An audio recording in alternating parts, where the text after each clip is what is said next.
Good afternoon, everybody. Good afternoon. My name is Deborah Spar. I'm a professor at the Harvard Business School and an advisor to the X Fund.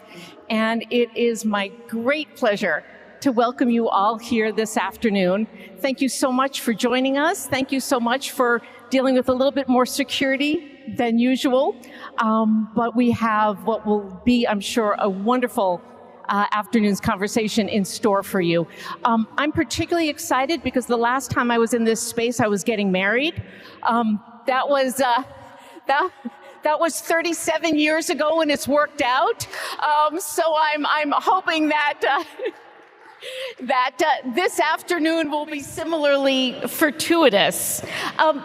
More directly relevant, I serve as the Senior Associate Dean for Business and Global Society at the Harvard Business School, which means along with my colleagues, I oversee all of the work that the school is doing at the intersection of business and society, and looking at all these corners of the world where business is involved in making an impact and changing things and hopefully pushing society in a more positive direction. Which is why today's conversation is obviously so incredibly relevant. Artificial intelligence is arguably the most important technology that most of us have seen in our lifetime, and that even most of the younger people ever will see in their lifetime. And it will affect not only technology and commerce, but societies and families and life and everything. And so we have this amazing opportunity today to talk with two of the people who in very different ways are at the forefront of watching and in fact making this technology come to life and evolve. A quick announcement that at Biggs, we just launched, thanks to my colleague Drew Keller and others, our new website today.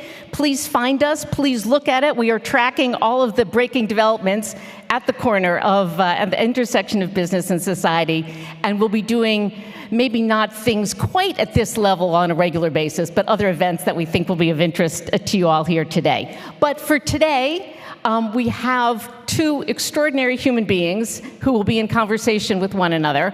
Patrick Chung is a longtime friend of Harvard College, Harvard Law School, Harvard Business School. He was my student, and I've promised not to say how many years ago, but he was my student several years ago. He has gone on to an incredible career. He is the managing director of X Fund. X Fund, as many of you know, was co-founded along with the School of Engineering and Applied Science. It's built to back entrepreneurs who are investing in and creating some of the most interesting, innovative, and experimental technologies. Patrick also has the really interesting distinction of having been Sam Altman's first investor. So clearly somebody who can see the future and figure out how to invest in it.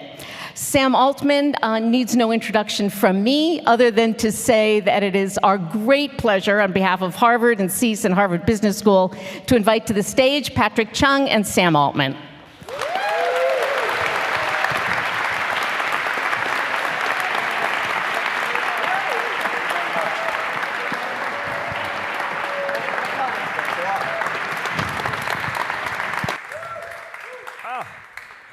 Sam? You are very much in the news, so thank you so much for coming all this way. Thank you for having me. We were just talking about the fact that we've known each other for almost 20 years. So what have you been up to lately? Speaking of a long time ago, I have a gift. This is how we met. This was the very first pitch you ever gave for funding for your very first company. I have not seen this since. For a company called Viendo. Wow. And which would later become Looped. And so as you look at it, if you could go back to the 19-year-old Sam Altman, what would you tell him that he did not know today?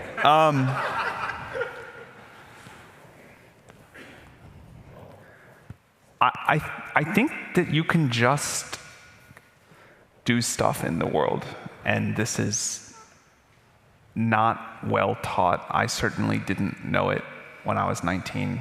I was certainly under-ambitious and working on the wrong thing. You learn quickly, but I wasn't sure about doing it at all.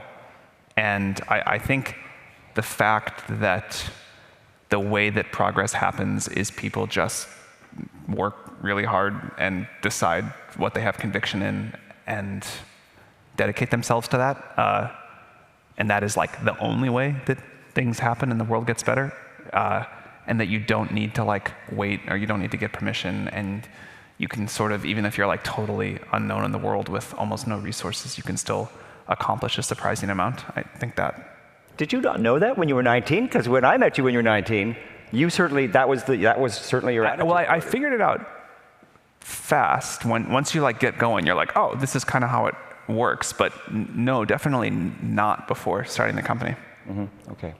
So everyone is intensely interested about AI, OpenAI, the fate of humanity, and we'll get to all of that.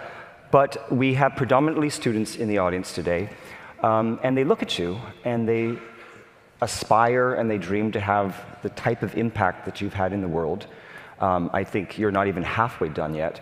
And they wonder how. And so I want to back up just a little bit and think about your Marvel superhero origin story. So a 10th grade Sam Altman, can you just tell us a little bit about your, how you grew up, your family life? What was a typical day in the life of a 10th grade Sam Altman? I mean, I was just like a computer nerd. I don't know. Like I sat at home playing on my computer. What type of computer? By that point, I had an iMac. Okay. Like a few generations in. Oh, and not literally like playing games, although I did that too. But I like trying to learn how to program and stuff like that. No, I had like a very normal high school life. I think there's nothing remarkable or interesting to say here. I went to school, I hung out with my friends, I played sports, and I like. What sports did you play? My computer. I played water polo. That was what I did the most. I swam, I fenced. You know how in the typical American like high school movie there are cliques, there are the jocks, there are the nerds, there are the like. Were you part of one of those cliques? More on the nerd side for sure. Turned out well for you. Okay. I liked sports a lot though. Okay, and in addition to water polo, what else did you play? Well, I mean, that was like what I tried to mostly do, but they made me swim. Nice. Like swim practice. Swim. Okay, good. And so you went through high school. What were your your biggest, I guess, fears in high school? Fears? How many fears in high school? Yeah. I don't know. It was just like being a kid. I wasn't like. You were happy. Now I got stuff to worry about. You were not worrying about the fate of humanity. I was not. You were just like, we're enjoying your job, your day, your school every day. For sure. Okay, cool. And but you must have been very good at high school because you applied to and were admitted to Stanford. And Harvard. Ooh. This is over. Thanks. Thanks for coming. Well, what made you decide Stanford? How did you think about university? Was it kind of a default choice? Everyone applies to university, or did you kind of really want to? Yeah, it was absolutely the default choice. It never occurred to me not to, that I wouldn't go to college. And I knew I wanted to study computer science. Mm-hmm. And I went to Stanford, and I thought it was totally awesome. And I was like, this is just the coolest place. Mm-hmm. The computer science department in particular, I was just like, these are the people I want to be around. And what else did you do at Stanford? When you got there, you were a freshman. Tell us about that. One of the cool things was that I definitely took CS classes, but I don't remember why, but I decided to take a lot of other classes too, and that all ended up being way more helpful in retrospect than it seemed at the time. But taking all the science classes was great. Taking writing classes was great. And you say writing? Yeah. Oh, cool. Like creative writing? I did, yeah. Huh. And a foreboding of the future, perhaps. Maybe. Yeah, I wonder how that works now. But the sort of the breadth of the picture there was really great. And then, like probably like many of you, the most important thing was I was just around a bunch of really smart people. pursuing all sorts of interesting ideas.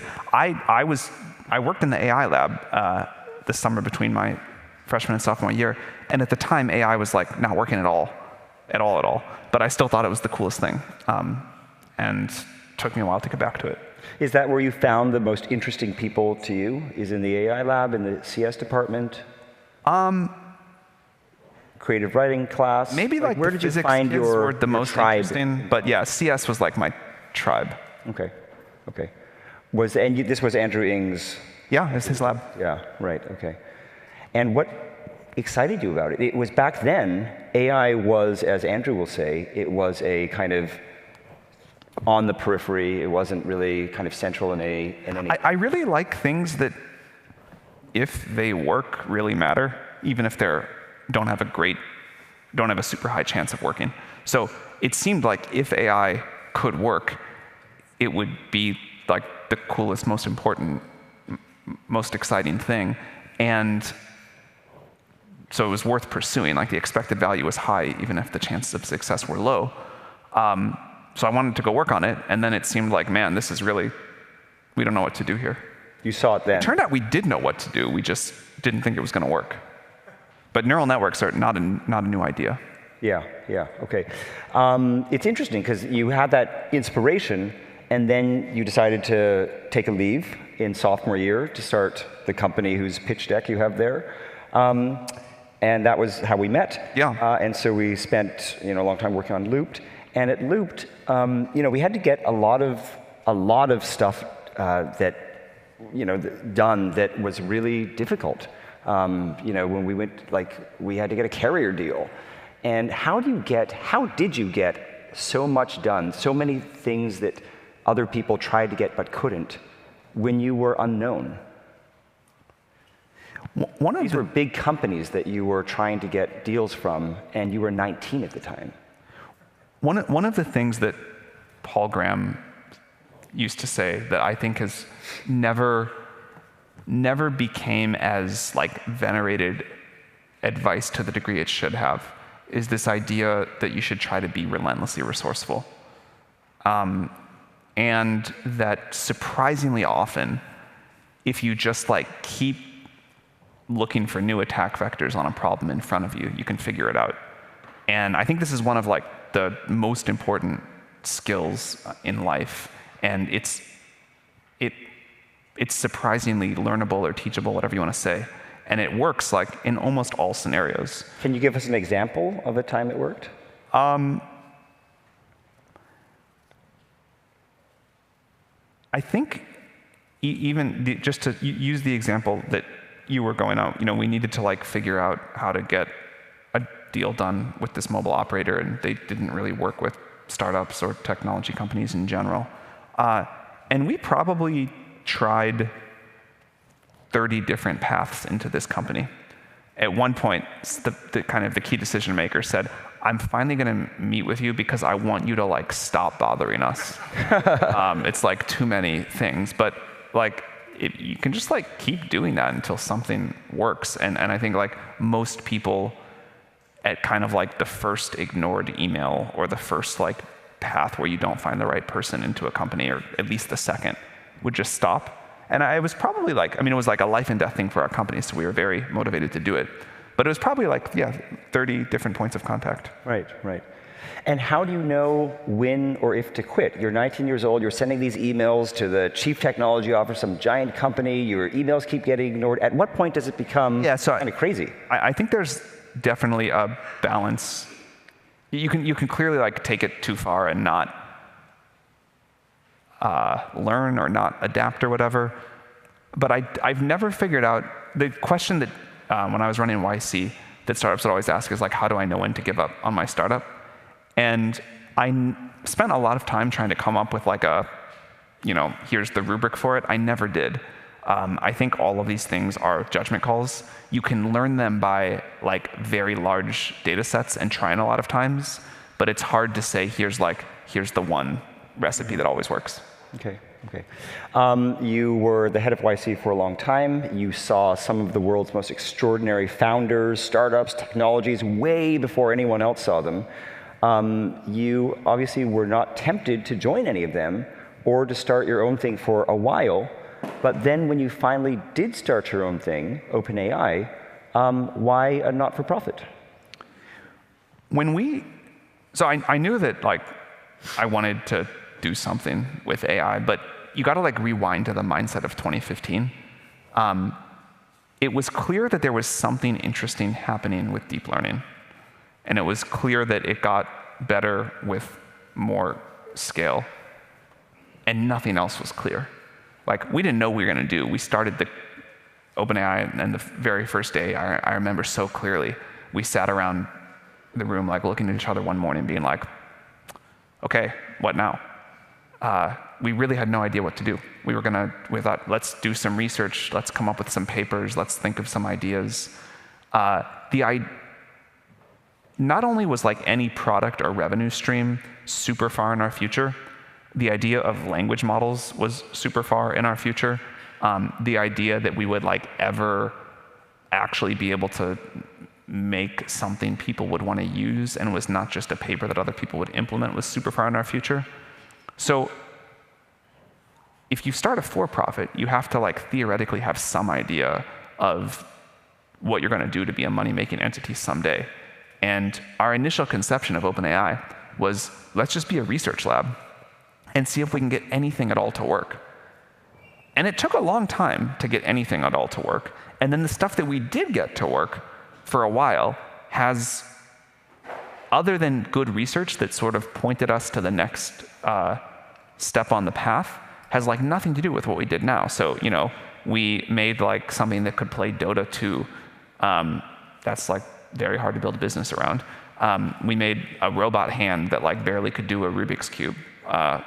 But eventually, after like a lot of stumbling in the dark, we did figure out something that turned out to be a product and a real business. We also found that the direction of research, that you don't get to like choose where the science goes. You kind of just have to follow it. And where we had to follow it turned out to require gigantic amounts of resources to keep pushing progress. And so we needed a business model to feed that too. I mean, how did you get that type of conviction? Because you say you're starting a new research lab, you're sitting around, it's kind of, the way you described it is almost like you're throwing spaghetti against it all and seeing what sticks. And so what was the... So it's not quite fair to say we had just purely throwing spaghetti against the wall. In 2012, when my co-founder Ilya and other people did the AlexNet thing, I think that is when we all should have woken up.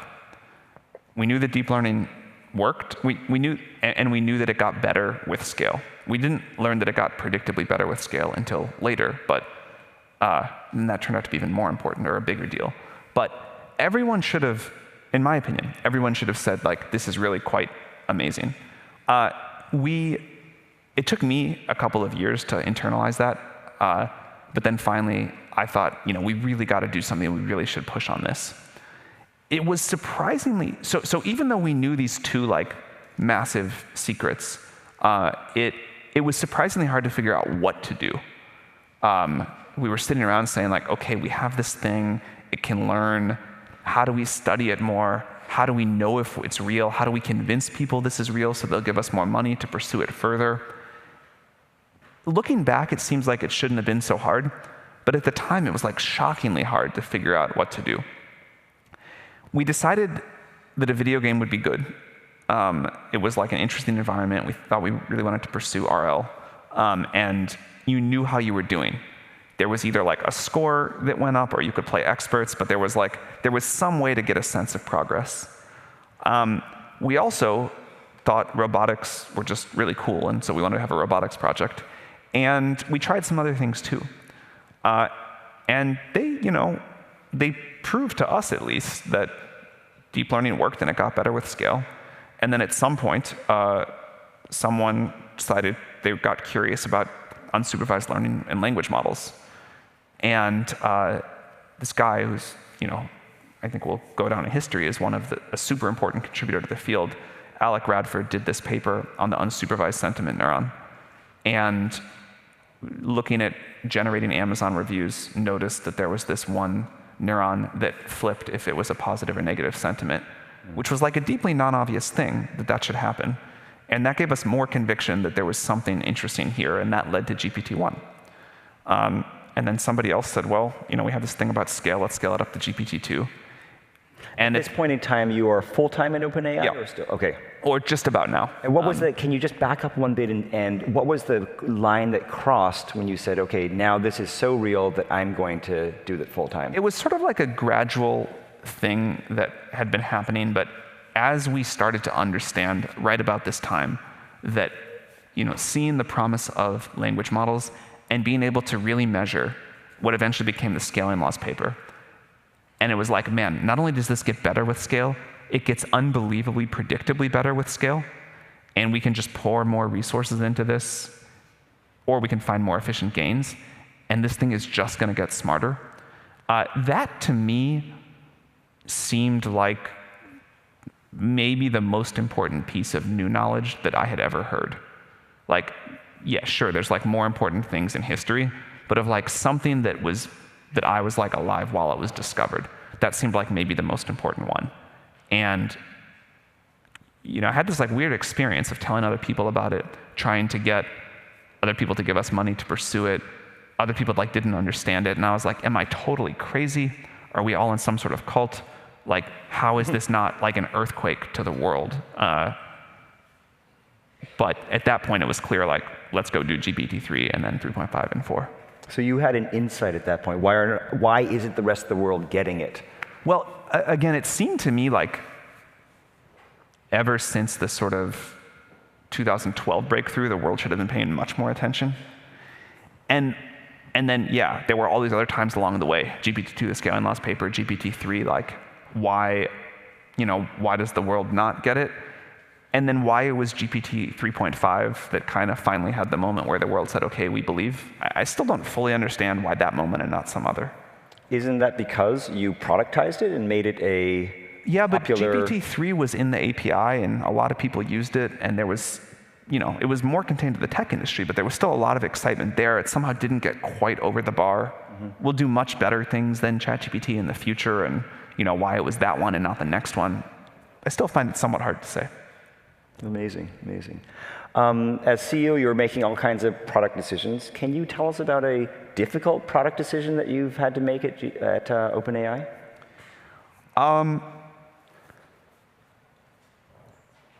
I think our product decisions are downstream of the research decisions, and the research directions that we choose to pursue and not pursue are probably the most difficult and most important.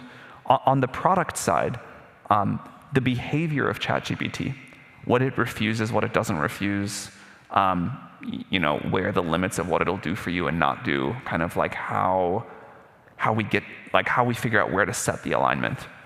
Those are probably the hardest protocols. Can you give us an example of a specific one? Should ChatGPT give legal advice or not? Give you what advice? Legal advice. Legal advice. Yeah. There's huge reasons not to do it. And obviously, like with the hallucination or general inaccuracy issues with ChatGPT, it seems like very reasonable to say it shouldn't do it. On the other hand, there are a lot of people in the world who can't afford legal advice. And if you can make it, even if imperfectly available, maybe it's better than not. And so take us through the kind of the thought process and then the decision you ended up with after that thought process. It mostly won't right now. You can get it to do it in some cases, in some ways, but given the laws in the various places we operate and the ways in which this can go wrong if it goes wrong, it mostly won't. What we'd like to do is get to a world where, fundamentally, I think users are pretty smart, and as long as you disclaim things and explain them properly, I think people can make adult decisions. So what I'd like to get to is a world where we don't do things that have high potential for inaccuracies leading to misuse. But as the model gets better, those are kind of less common, we can give you a dial and you can say, like, look, I really understand I got to check this advice, and it's very much on me if I don't. And this is not like clicking through a terms of service no one reads, but like people are really going to understand it. And then if you want it anyway, we find some safe way to do that. Okay, okay. When you make decisions like this, do you have a kind of a dichotomy in your mind? Is it safety, progress, efficiency, profit? What is, or is every case that you look at kind of sui generis? It ends up, these things get so subtle, and each individual one has like a lot of complications that having one, like, we never sit there and say like, oh, should we go faster or be safe? That would be like an easy trade. To give like another example, should GPT-4 generate hate speech? Fairly easy for us to say no to that. Like, you can use other models if you want to do that. We don't want to like incite violence. Let's not say hate speech because that's a hard thing to do. Should GPT-4 like encourage people to commit violence? Let's say you could say that's a no. If you write something inciting violence in Spanish and ask GPT-4 to translate that to English, should it do that? Maybe you have a different opinion there. And we could go down the same thing for this one category of... on that question, what do you think? If someone writes something that's a violent statement and asks GPT to translate it... I would say, in that limited case, I would say yes. Okay. But the point that I was trying to get to is, I won't do this in the interest of time, but I was going to go through like 10 more layers of where things might be okay in some way and not other in the usage of a language model. Really what I think is OpenAI should not be making those determinations. There should be a process by which society collectively negotiates, here's how we're going to use this technology. The rules should be uncomfortably permissive, but the defaults don't have to be so permissive. So I think it's fine to say the default is here. A user can customize within these very broad bounds that society's agreed with, and most people won't like the edge of those bounds. But there are still some boundaries, and there are still some things, particularly as these models get way more powerful, that we're not going to allow. And then within those bounds, the goal of the tool is to serve its user, and I think that's okay. Cool. So I'd like you to frame the question you most want to be asked about AGI, artificial general intelligence, and answer it.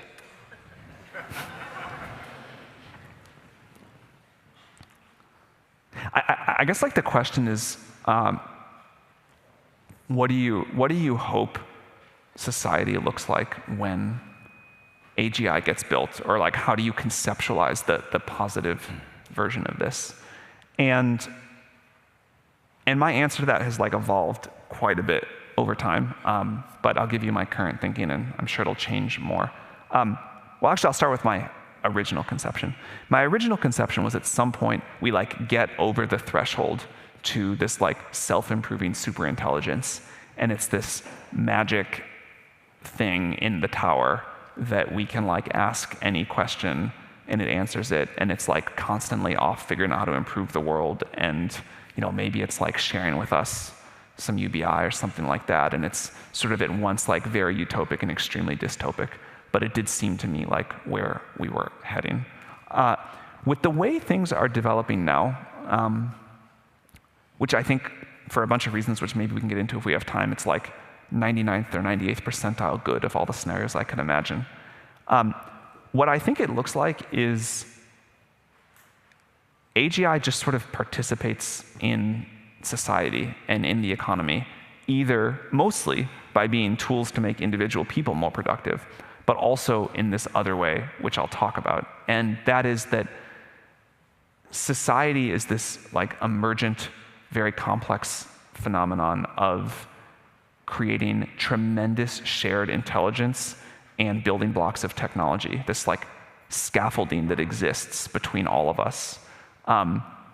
Somebody contributes one insight about material science that lets someone else discover new physics, that lets another group discover another piece of material science that leads to another group developing the transistor, and we skip a bunch of steps, and society comes up with good institutions, and eventually we get those iPhones you all are holding.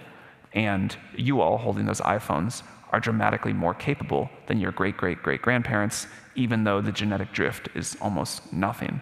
And so the superintelligence is not what exists in any one neural network, not in yours, not in the AI's, but in this scaffolding between the neural networks.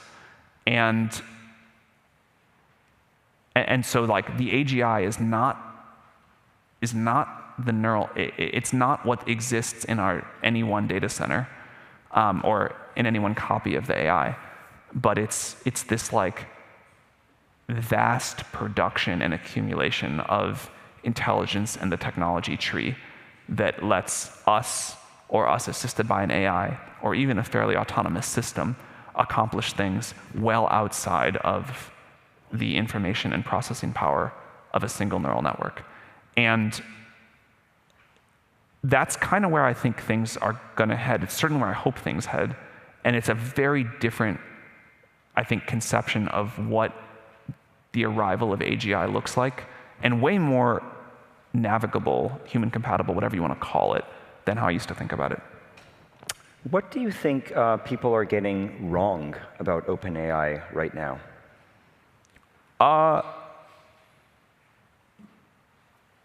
I think the systemic mistake is always to assume that progress is about to S-curve off.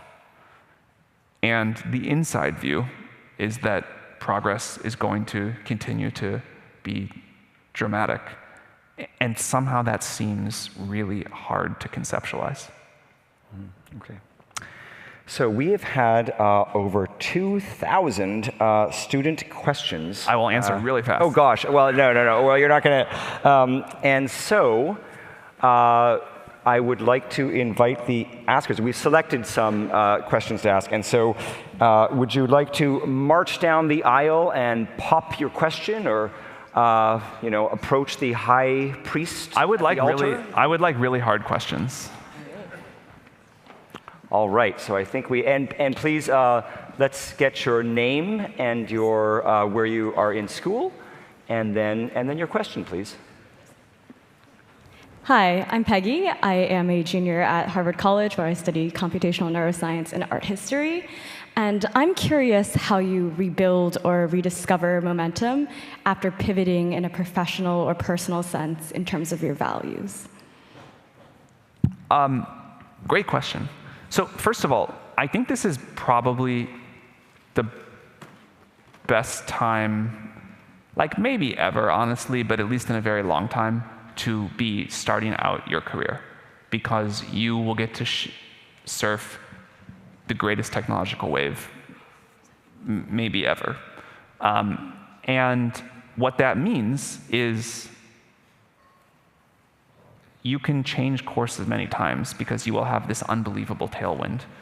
And you also will benefit from being very adaptable and very resilient and sort of pivoting on a dime, for lack of a better word. So I wouldn't view any particular setback or failure, or even just changing your mind, even just deciding there's something more exciting somewhere else to go after. I think this is going to be an unusual time of how much it rewards adaptability and decisive and quick movement. And I would trust that as a way to get excited again and not get hung up on the fact that you decided to pivot or something didn't work, because you were just going to be like flooded with opportunities for the next few years. It's still hard. It still always feels like a setback. Take the time you need, like go on vacation, go for a hike, just stew over it for a little while. But when you get back up, get back up with vigor. Hi, I'm Yuma from the business school. My question is around the societal uses of AI and OpenAI and your role in it. We've learned a lot about possibility of Gen AI impact industry. How do you think AI's role will be in tackling sort of inequalities in like education, healthcare? You mentioned legal stuff. I very fundamentally believe that it should reduce inequality. It may take some help to stay on the rails there, but if what's about to happen is that the cost of cognitive labor is going to fall by a factor of 1 million, or maybe 1 billion, I don't know, that should help poor people more than it helps rich people. It'll be great for everybody, but very rich people can already say like afford good medical advice or afford good tutors for their kids. And if that becomes something that like everybody has for free on a phone in their pocket, that benefits the whole world. It benefits poor people more. A big part of fulfilling our mission is making great AI tools available for free. Like not ad supported, just we do it as our mission fulfillment to the world, and we're going to push that as far as we can. But I generally believe that technology does this. I think AI in particular really does this, and it should be directionally speaking an equalizing force, and certainly kind of like lift up the floor a lot. That said, if you kind of are like full AGI maxer, you can imagine a world where compute and energy are the only two commodities that matter in the world. And even if the returns on one person using a lot of compute attenuate a lot, as long as there's like some incremental value, you can like really see some weird sci-fi scenarios about what happens to like the price of compute and the sort of value of capital versus labor, to put it crudely. Two things about that. One, I think it is like a moral imperative to push the price of compute and of energy as low as we possibly can, and that is the best way to combat what otherwise could be this like very choked commodity. And then two, I can also imagine a world where we say like, we were thinking about it wrong when we thought about like redistribution of dollars or anything like that, but access to compute is sort of some fundamental human right, and we need to have like UBI for compute. I could totally see that happening. Mr. Altman, my name is Sal Porso. I'm from the Kennedy School. Before asking my question, I was going to say I love your shoes. Thank you. Very beautiful shoes. In the last 2 decades or so, we observed how the internet landscape has evolved and how businesses like Google revolutionized search with ad-based monetization, click-through rates, etc., which spurred a wave of innovation and businesses and provided numerous free services. I personally am very bullish on GPT technology, and I think it will provide a platform to start many new businesses that we cannot think of right now.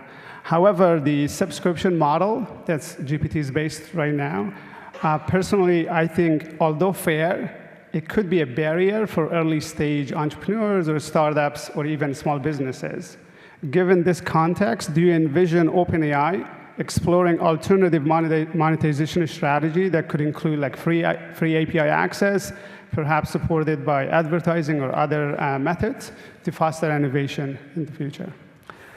I will disclose, just as like a personal bias, that I hate ads. I think ads were important to give the early internet a business model, but I think they do sort of somewhat fundamentally misalign a user's incentives with the company providing the service. I'm not totally against them. I'm not saying OpenAI would never consider ads, but I don't like them in general. And I think that ads plus AI is sort of uniquely unsettling to me. When I think of like GPT writing me a response, if I had to go figure out, exactly how much was who paying here to influence what I'm being shown, I don't think I would like that. And as like things go on, I think I would like that even less. So there's something I really like about the simplicity of our model, which is we make great AI and you pay us for it. And it's like we're just trying to do the best we can for you.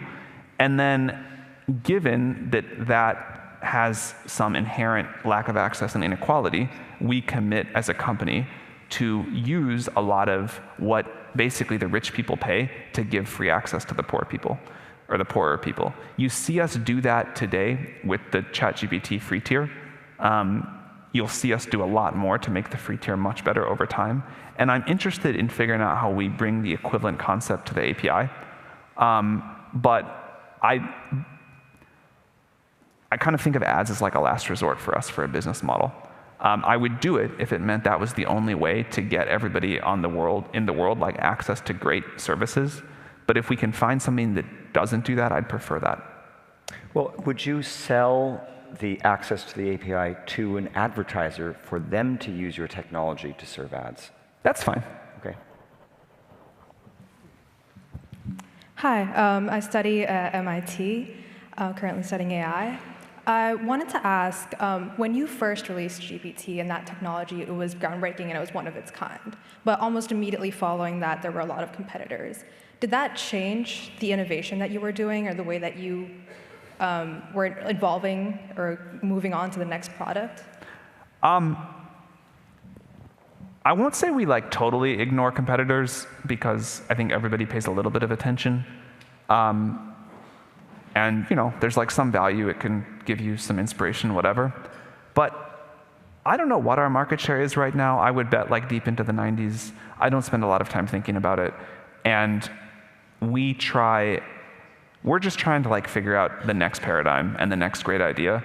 And if other people like want to chase to where we are right now, I don't think that's going to be a great strategy. It's certainly not the strategy we're going to go pursue.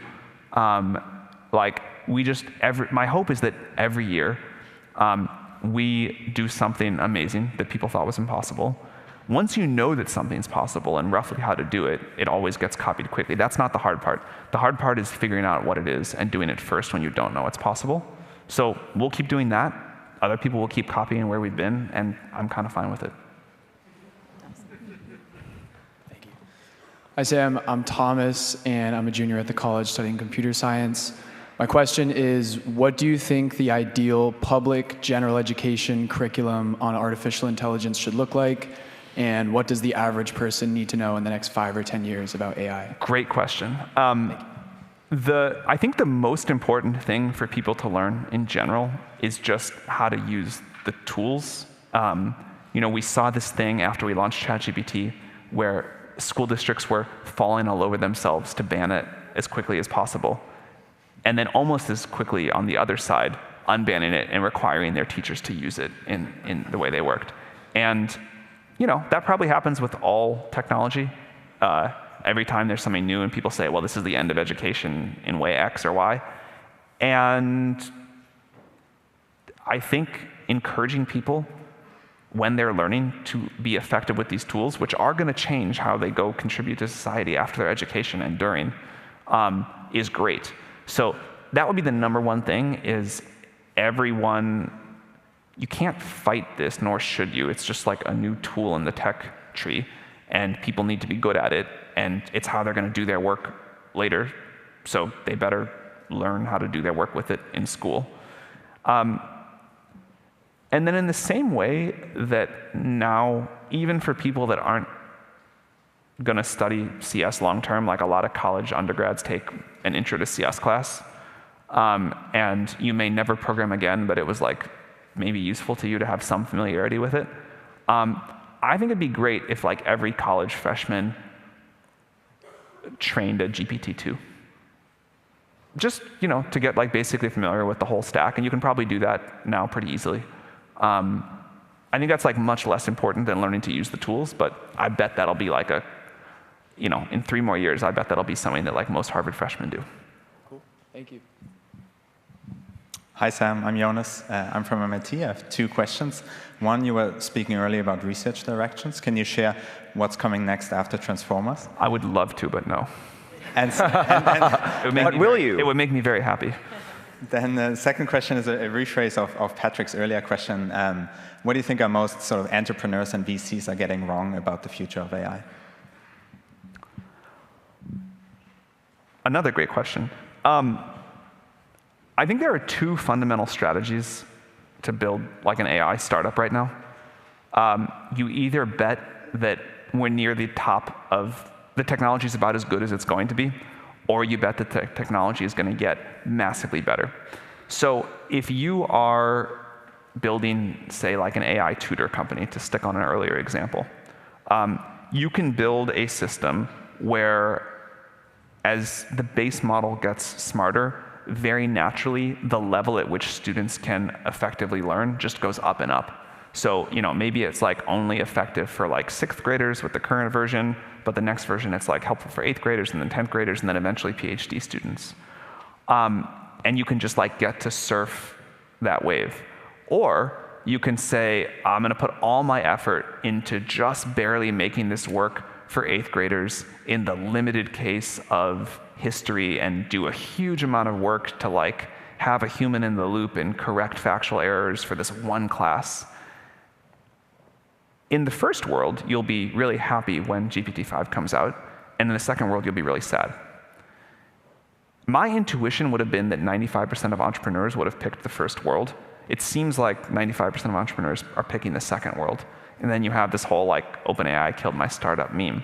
But we try to say very loudly, like, we get up every morning trying to make the model much better. And if you're doing like a little thing to get it to barely work in one specific case, that's probably a mistake. Hello, my name's Fletcher. I'm a junior at the college at Econ and CS. I have a question about energy. I was wondering, how much exposure does OpenAI and the AI movement have to energy constraints? And what do you think the role is of founders, maybe those at Harvard Ventures Works, or financiers or politicians, have to play in addressing these concerns? So energy and AI have been the two things I've been most interested in for a long time. I think that, for whatever reason, not that I think this is necessarily the most important thing to the world, but the most important thing to me is to drive like techno-abundance from those two key inputs. And I really think those are the two key inputs. If you get them right, we can kind of, if we can come up with the new ideas, figure out how to make them happen, you can do almost anything else. What I didn't realize and got totally lucky with is how much they're the same problem. Eventually, the cost of intelligence should approximate the cost of energy. Moving atoms, or in this case, moving electrons, is still going to just require some difficulty. Algorithms are very repeatable. Making chips like melting sand and shining lasers on it is not fundamentally an expensive process. But energy will remain the constraint. I expect, if we fast forward many years, energy is the biggest constraint on the cost of AI and the ability to deliver a lot of it and continue progress. So I extremely encourage anybody to work on it. I think we're going to make massive progress in coming years. It's very exciting to me what's happening with fusion, but even solar plus storage, we should just like do more of that. And then there's a whole bunch of other ideas too, but I think they kind of, not only are they like the two key ingredients to the future, they're these like deeply interrelated problems. I think we may have time for only one more question. I'll go super fast. Okay, yeah, right. Sure. If you're up for, we're up for it. I'll do very fast answers now. Hi, I'm Andrew from the college, and my question is, what do you and the other leaders of OpenAI disagree about the most? The most, the most passionate arguments are like very detailed. They're either the extremely important, very detailed questions about should we pursue this research direction or that one, because you have this like limited resource problem of not that much compute, not that many people, and we have to like, our strategy is really about betting with conviction. And so we're like, we're going to do this and not that, and we're not going to do half of both of them. So it's these very high stakes, do we bet the company on research path A or research path B? That's what we, either that or the stupidest, most unimportant stuff. What are we going to name the next model? Huge meltdown arguments. Those two categories. Hey Sam, I'm Cedric. I'm at the Robotics Research Lab of Robot. So I want to actually have two questions, an easy and a hard one, so you get to choose. I'll do both. No, we only have time for one, I think, and I only prepared the hard one. Okay, I'll take the hard one. So, I guess it's a very easy question, like how did you like Oppenheimer, and maybe in the broader context, how much should we let our, pure passion for scientific progress lead us down the path of something that we might later look back to and realize, holy cow, like what have we actually created here? I don't think we should let our passion for scientific progress lead us to make decisions that significantly impact the world, but you don't always know when you're making a decision that's going to significantly impact the world. So, at this point, I think AI is going to happen. People want it too much. There's too much benefit. And I think it's really good. When we were making the critical decisions, we had no idea we were making the critical decisions at the time. In fact, if you asked me, I would have said very unlikely. That the decisions that sent us down the current path, it was not obvious that these were going to be the things that were going to bend the curve at the time, not even close. At this point, we certainly feel the responsibility, and I think try to think about everything through the impact it's going to have. But even now, I would bet the most critical decisions we're making, we're not aware of their importance at the time. So that's the hard part. When it's decide to deploy GPT-5 or not and decide where the threshold should be, we put extreme care into that, and we don't make that decision based off scientific curiosity. But there's someone somewhere in OpenAI right now making some phenomenally important discovery. I don't know who, I don't know what it is, I just know it's going to happen statistically, that may very much shape the future, and they will mention it to someone who will mention it to someone else, and that's the butterfly effect, and you don't know when that's happening. So I totally agree on the surface that we should feel tremendous responsibility and get the big decisions right, but you don't always know it at the time. Hi, Sam. I'm Lipika from MIT. In your opinion, what are some of the biggest misconceptions about AI that you have encountered and that you think industry should address to improve public understanding and trust in AI more? Look, there's all sorts of things about here's where the models get things wrong, and here's where people think they have a capability that they don't, and here's where they're toxic or bad, or here's where they're really great. For all of the breathless press coverage of those issues, again, I think users are really smart and kind of know, they get a pretty good sense pretty quickly about how to use a tool and how not to use a tool. Where I still think there is a huge misconception is about just how good these models are about to become. And I have pretty much given up trying to communicate that. Either it's really hard or I'm really bad at it or something. But I do wish the world would take it more seriously. And I think at this point, we have this strategy of iterative deployment and putting these things out into the world. That seems to be the only thing that gets people to update, and doing that update gradually is important, and that does get the world to react. You could also make a movie. You could. So are you up for a quick lightning round of questions? And all right, speaking movies, Barbie or Oppenheimer? Oppenheimer. Did you say that was fast? That was fast. Wow, you're in. Okay, TikTok or Instagram Reels? I don't love either. Maybe TikTok. Gotta choose. TikTok. TikTok. Okay. I'm not a user really of either. For-profit or not-for-profit? I would do for-profit if I could go back in time. Elon or Zuck? Like in a cage match? Who would you bet on? Zuck in a cage match. Okay, excellent. And human or machine? Human. Very good. Easy. You should have come to Harvard. So in those rare Saturday afternoons when you decide not to work and you have 20 minutes just by yourself, how do you kick back? How do you relax? What is your guilty pleasure? I don't feel any guilt about it, but my pleasure is just to walk, hike, be out in nature somehow. Any amount of that. Maybe you should have gone to Stanford then. Yeah, you made the right choice then. Sam, thank you. Thank you all. I now turn it. Okay. Thank you. Stay.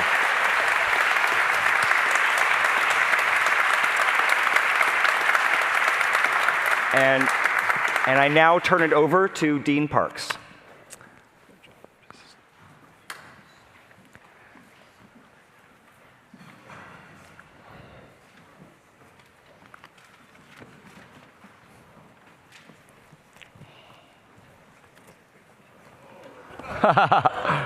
Ooh. Not yet. You got to earn it still. All right. Well, thank you, Patrick. And I've got to say, it's just so great to see such a crowd together in this beautiful building today. I am delighted to be here today. I understand that we had more than 4,000 people respond. So it's nice for all of you that you made it into this venue. I want to say that fortunately we did make arrangements also to live stream the event to multiple venues around campus, including the Science and Engineering Complex, which is home to a large part of the Harvard John A. Paulson School of Engineering and Applied Sciences, SEAS. If you're not familiar with SEAS, just a few quick facts. We're Harvard's newest school. We were formally established in 2007, and we're the fastest growing part of Harvard. We were also the first to introduce engineering to the Ivies in 1847. When I joined the faculty 2 decades ago, our students accounted for 1 in 10 of Harvard College students, and today we account for 1 in 4 of Harvard College students. And we're also the only school with a campus in both Alston and Cambridge, and the only school to grant degrees to both undergraduates and graduate students. And finally, apropos today, I think, we're the most translational school at the university. In fact, on a per capita basis, we have more spin-offs coming from faculty labs, more license deals than any of the top-tier engineering schools in the country. And the Harvard Grid, as an example, is a joint initiative between SEAS and OTD, which is enabling ideas from our labs to translate more quickly into industry.